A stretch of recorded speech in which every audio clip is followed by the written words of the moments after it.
to my party. We're just getting started. A life is a dream or a nightmare scarring. You will hear a telephone conversation between an employee of an airline company and a customer. You have 30 seconds to look at questions 1 to 6.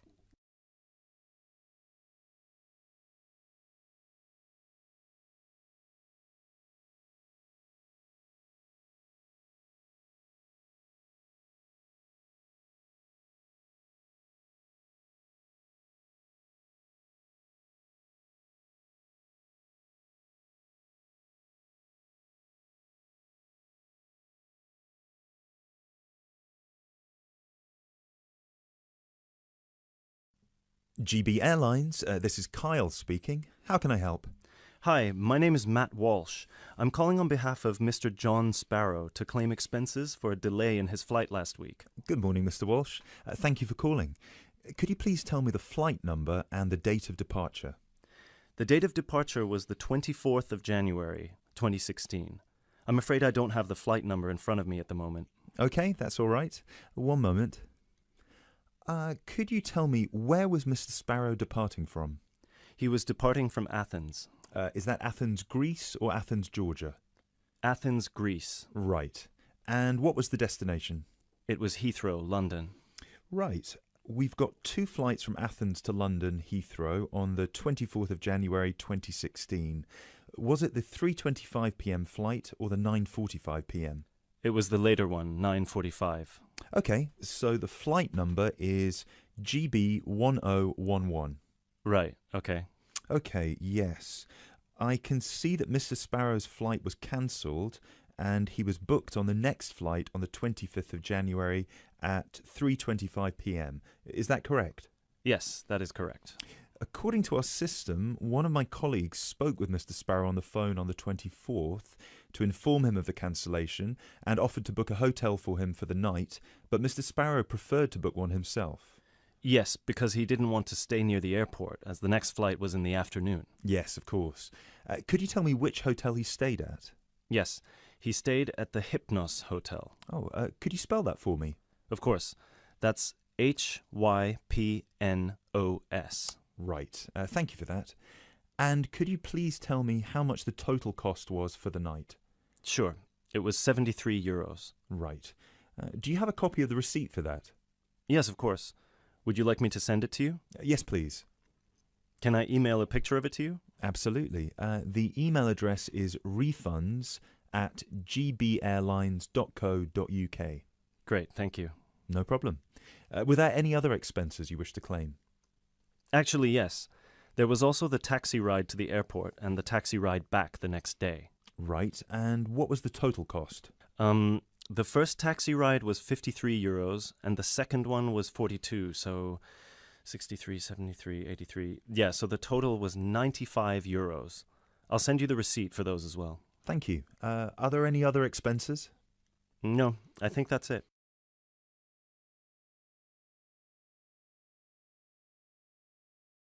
You now have 30 seconds to look at questions 7 to 10.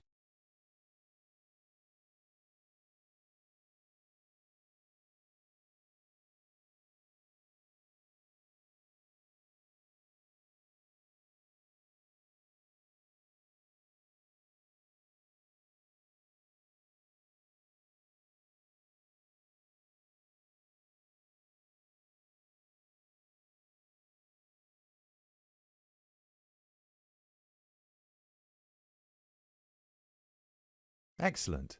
So if you could please send us the receipts for the hotel and the taxi rides, and after we receive them it should take about 48 hours for the funds to reach Mr. Sparrow's account. Perfect. Thank you so much. My pleasure. Is there anything else I can help you with? Actually, yes. There's one more thing. Mr. Sparrow complained about the meal during the flight. He said that it was a bit bland. Right. So he asked me if it was possible to switch to a different meal option for his upcoming flight to Kiev next week. Right, of course. Just give me a minute, please. Right, I see that Mr. Sparrow had the light meal option for his flight to London, and you would like to change that. What would you like to change it to? What are the other options? We've got 12 different meal options. Would you like me to list all of them for you? Well, Mr. Sparrow has told me that he would prefer something without meat. How many of these do not contain meat?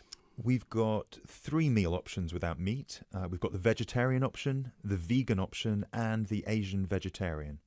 What's the difference? There's a variety of different dishes served with each option. For example, next week the vegetarian option will be a small spinach and feta cheese pie, a bread roll, a salad, and tropical fruit. And the vegan option?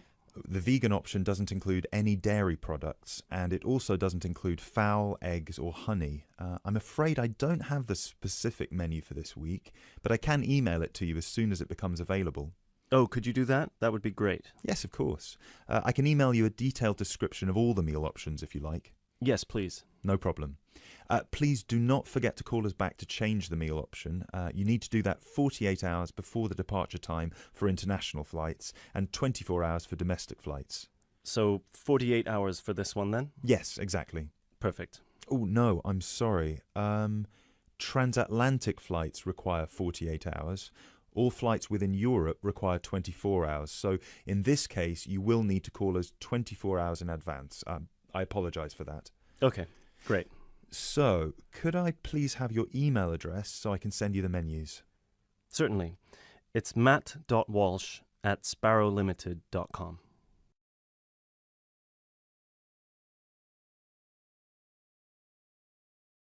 That is the end of part 1.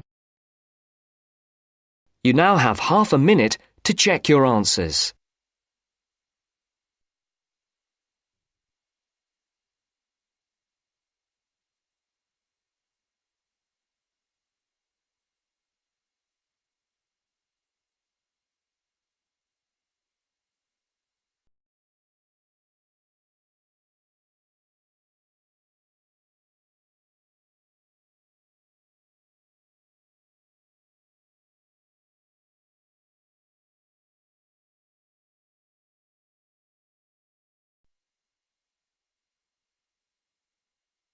Now turns to part 2.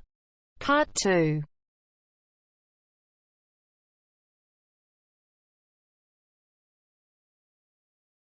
You are going to hear a conversation between 2 women about the health system in England. First, you have some time to look at questions 11 to 17.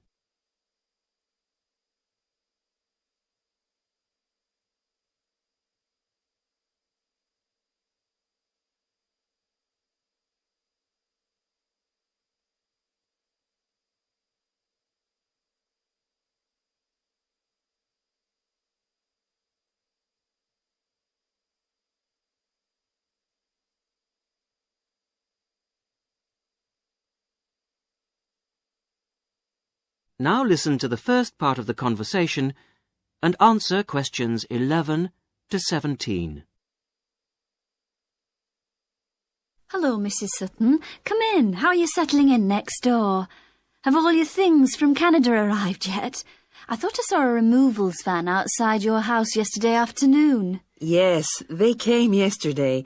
We spent all day yesterday arranging them. It's beginning to feel a bit more like home now. Oh, that's good. Look, come in and sit down. Are you all right? You look a bit worried. Well, I am a bit. I'm sorry to bother you so early, Mrs. Smith, but I wonder if you could help me. Could you tell me how I can get hold of a doctor? Our daughter, Anna, isn't very well this morning, and I may have to call somebody out. She keeps being sick, and I am beginning to get a bit worried. I just don't know how the health system works here in England. All I know is that it's very different from ours back in Canada. Well, I don't know really where to start. Let me think. Well, the first thing you have to do is find a family doctor. Mm-hmm. Sometimes we call them general practitioners as well. Right. And register with him or her. If you live here, you've got to be on a doctor's list. If you're not, things can be a bit difficult. Oh. Nobody will come out to you if you're not registered. Anyway, they work in things called practices. Sort of small groups of family doctors all working together in the same buildings. Now, what you've got to do this morning is register with one of them. Ah. There are 2 practices near here, so we're quite well off for doctors in this part of Manchester. There's the Dean End Health Centre, about 10 minutes walk away, and there's another practice in South Hay. That's about 5 minutes away, going towards the town centre. We're registered at the Dean End one, but they're both okay. There are about 6 doctors in our practice and 4 in the other, so ours is quite big in comparison, and the building and everything's a bit more modern. South A is a bit old-fashioned, but the doctors are okay. Their only problem is that they don't have a proper appointment system. Sometimes you have to wait for ages there to see someone. Anyway, you go to the receptionist in whichever health centre and ask her to register you with a doctor there. You have to fill in a form, but it doesn't take long. Ours is called Dr. Jones, and we've been going to him for years, ever since we moved here 15 years ago. I wouldn't say he's brilliant, but I suppose he's all right, really. We're used to him now. They say he's very good with elderly people, but he does tend to get a bit impatient with children. Listen, the one who's supposed to be really good with small children is Dr. Shaw. I've heard lots of people say that. She's young and she's got small children of her own, so you could try registering with her. And if her list's full, I heard somebody say the other day that there's a really nice young doctor at South Hay, a Dr. Williams. He holds special clinics for people with back trouble, but that's not really your problem, is it? Now you have some time to look at questions 18 to 20.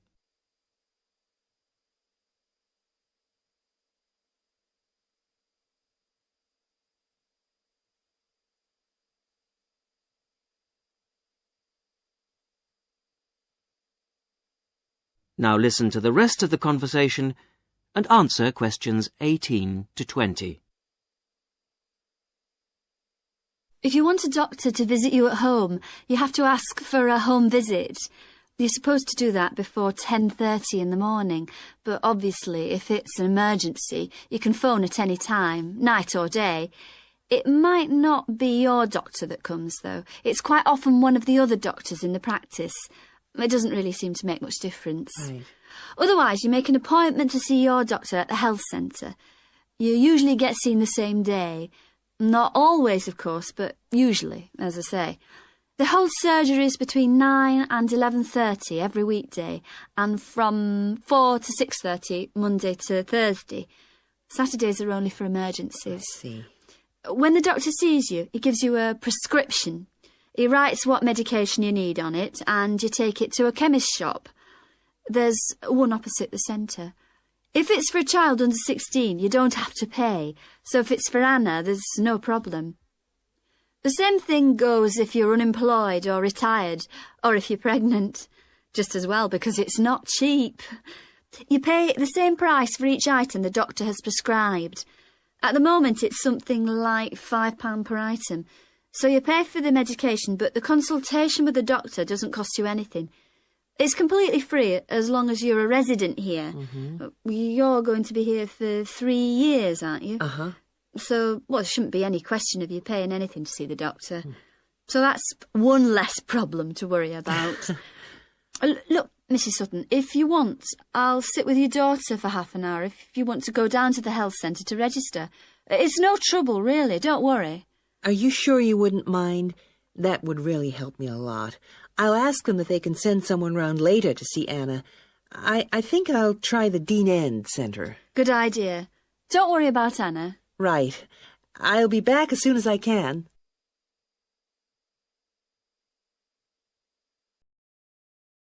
That is the end of part 2. You now have half a minute to check your answers.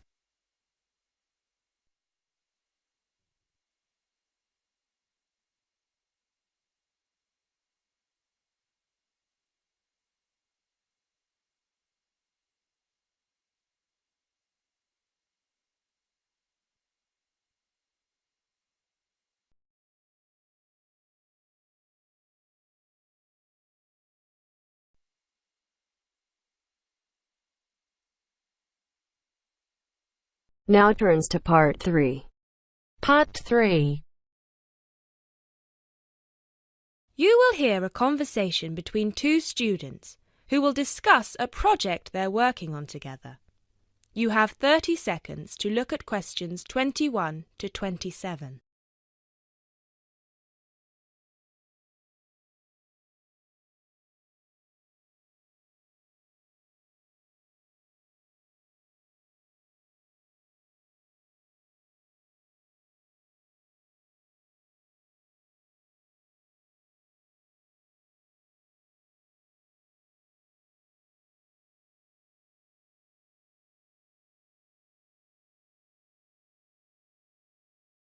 Hey Jess, glad you could make it.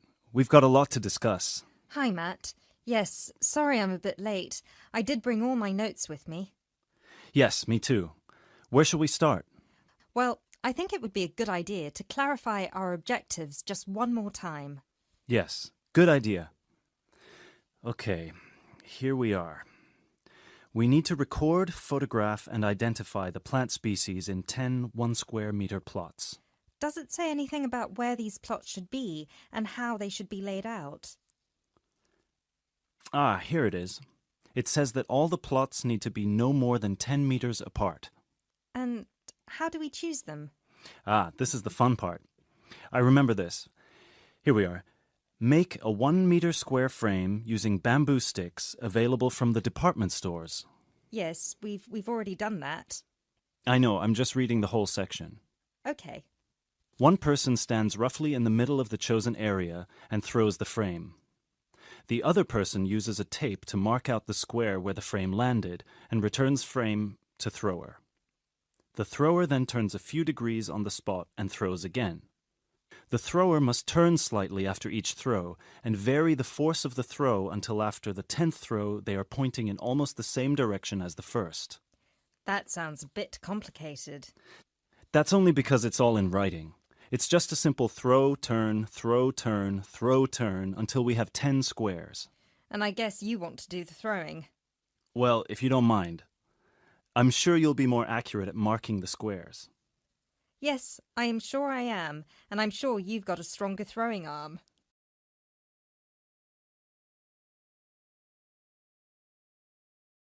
You now have 30 seconds to look at questions 28 to 30.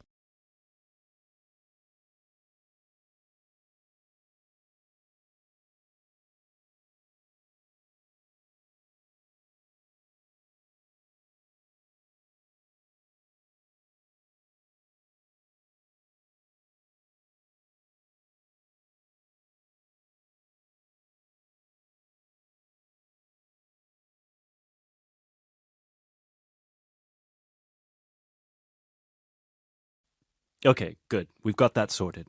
Now we need to decide where to go. Yes, I've been thinking about that and I've brought the map. Ah, well done. I forgot mine. Now, I've identified 3 possible locations, but they've all got some disadvantages. Okay, fire away. Well, the area around this lowland marsh could be interesting. There'll be a lot of interesting water plants here. Looks good, but what's the problem? Mainly that it's already a designated nature reserve, and I think there's already been a lot of research done here. Ah, I see. Well, I'd rather do something that's new and can be useful. I agree. That's why I identified this area further west. See, here, behind the beach. Oh yes, I see. That area there, where it's flat, but quite high. Exactly.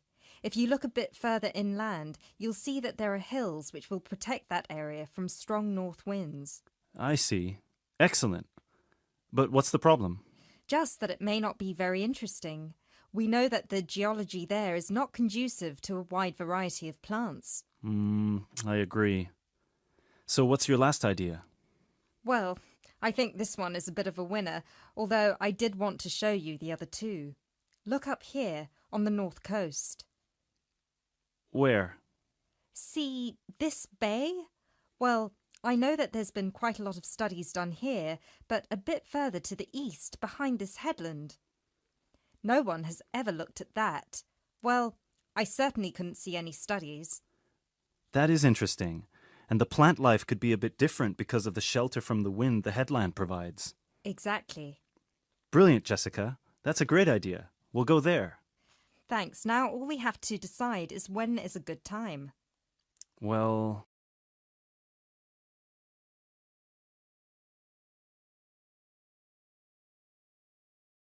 That is the end of part 3. You now have half a minute to check your answers.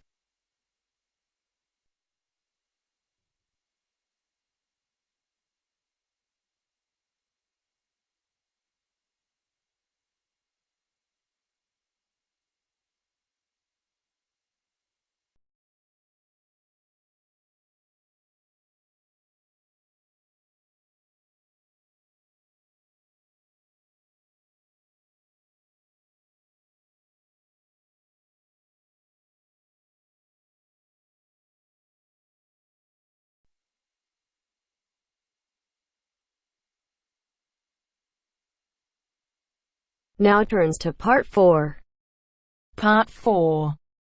You will hear a postgraduate psychology student talking to other students about a job satisfaction study he has investigated. Before you listen, you have some time to look at questions 31 to 40.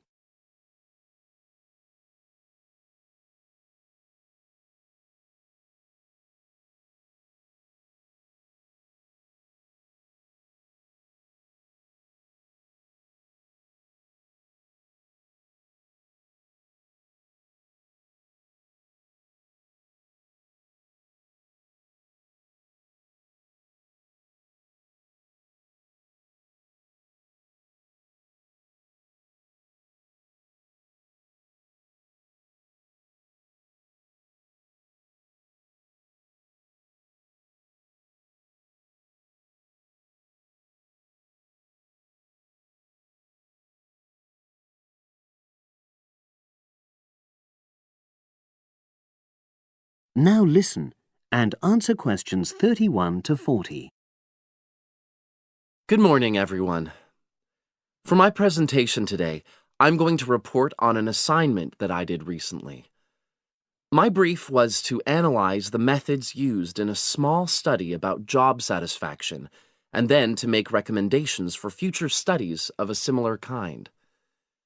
The study that I looked at had investigated the relationship between differences in gender and differences in working hours and levels of job satisfaction amongst workers.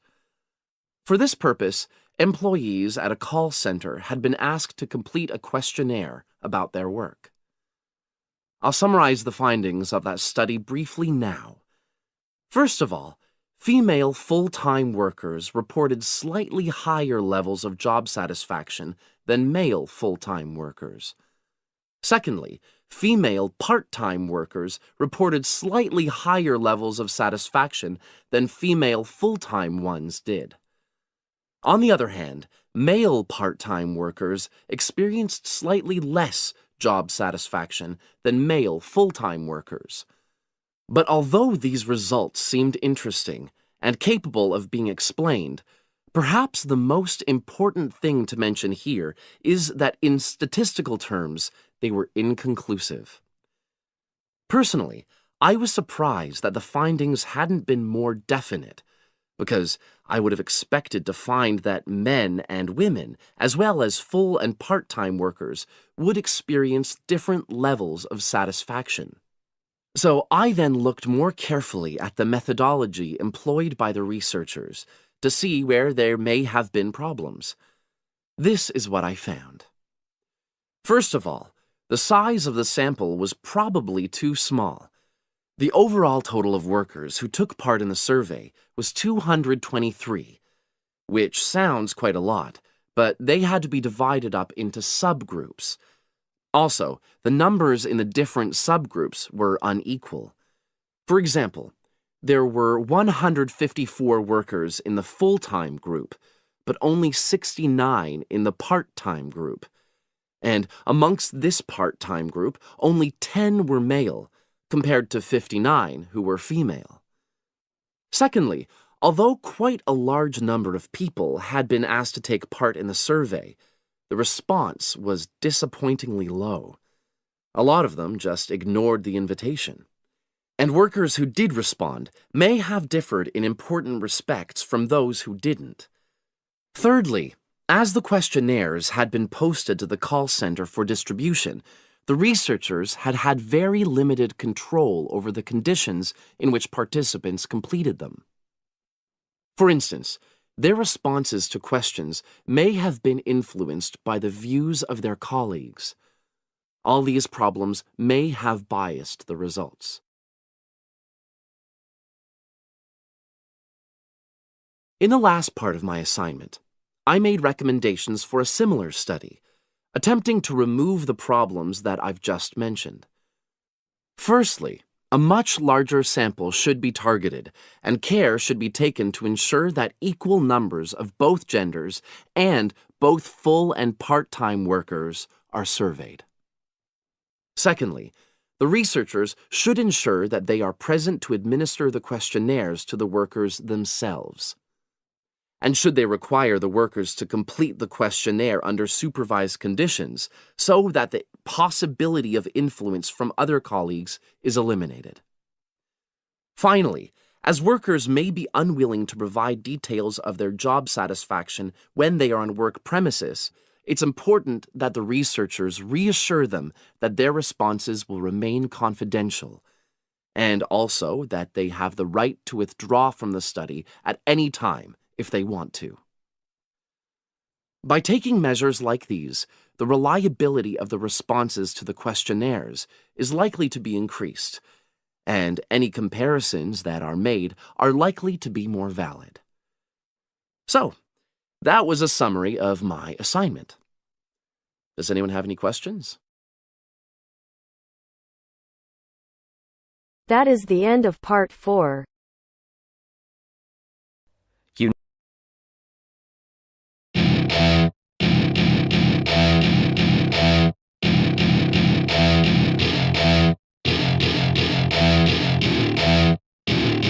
Welcome to my party, we're just getting started. A life is a dream or a nightmare scarring. Hand me a drink cause I think I'm going all in. Get me a shrink who can catch me when I'm falling. Cover up my scars, flip the handlebars. Crashing in my car, wake up in a bar. I'll be a superstar, just on my avatar. This world is so bizarre, empty out the reservoir. Yeah, I'm taking 6 shots, yeah, straight to the face. And I wanna get lost, I'm sick of this place. Don't know how to stop when I'm feeling this way. So I'm taking 6 shots till I'm feeling okay. I think I'm going crazy, don't think I'll get home safe. So I'm taking 6 shots, all straight to the face. I'm taking 6 shots, are you coming with me?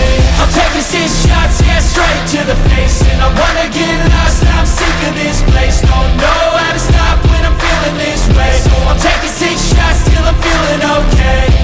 I think I'm going crazy, don't think I'll get home safe. So I'm taking 6 shots, all straight to the face. I'm taking 6 shots, are you coming with me? Sometimes you need to let loose, grab juice, get goose, tattoos, taboos, get screwed. Loosen up, buttercup, all those hate comments will never make you feel enough. We're all adequate graduates, heart full of calluses, but we know calculus. Damn, ain't that fabulous? Can't wait to apply all those mathematicus. But we can't get a job that pays us enough. I'm about to pop off.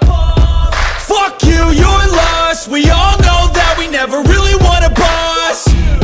So I'ma do what I want to.